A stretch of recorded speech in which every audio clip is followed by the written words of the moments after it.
Presidente, buongiorno.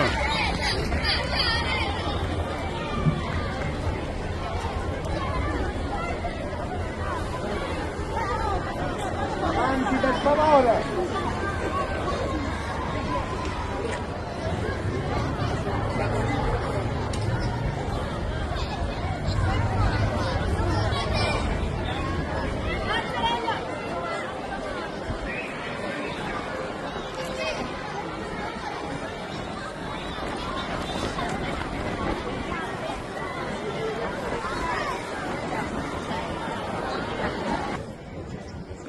Sono le 10:55 e è appena entrato qui al Palazzo il Presidente della Repubblica Italiana Sergio Mattarella.